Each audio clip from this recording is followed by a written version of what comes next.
Like any other couple, Conan and Marwa spend their nights in their Damascus house watching the news.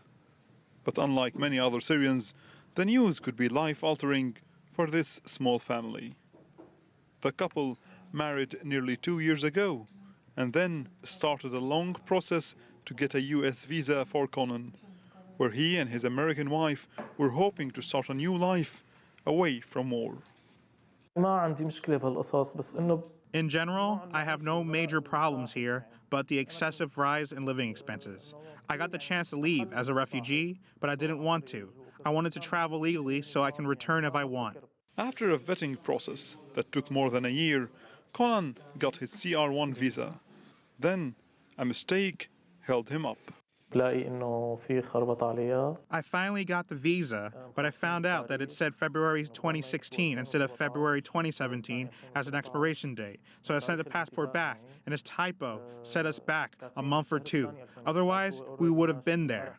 The White House order banning citizens from Muslim-majority countries from entering the US, a 90 days, has left the Taqi-ud-Din family stranded. Marwa does not consider it a ban against Muslims.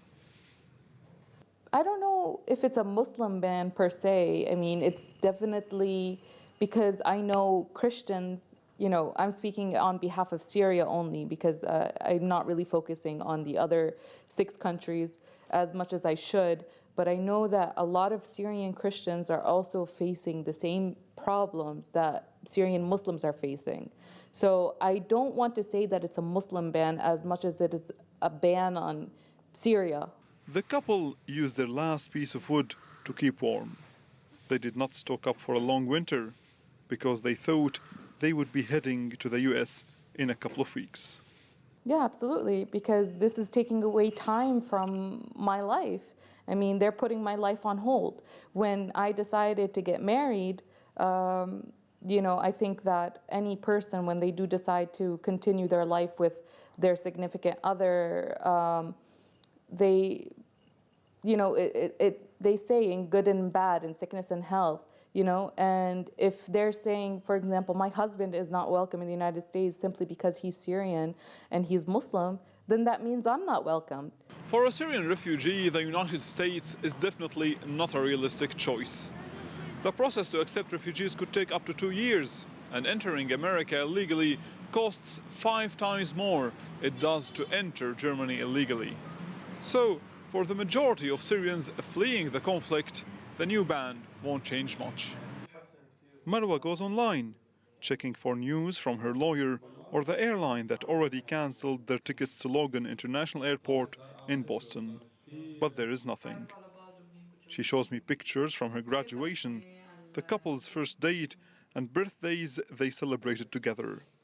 A life interrupted by politics and war. Recent events have put strain not just on their plans, but also on the way Marwa sees herself and her country.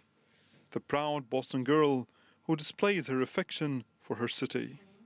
It's something about human rights. It's something that the United States was established on. How can you say no to immigrants when the United States is a country of immigrants?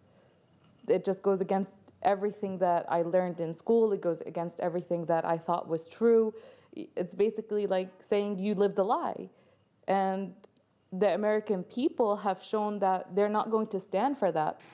Marwa and Conan stroll through the cold streets of Damascus, an American and her Syrian husband who cannot get to a country they would like to call home. Alaa Ebrahim, CGTN, Damascus.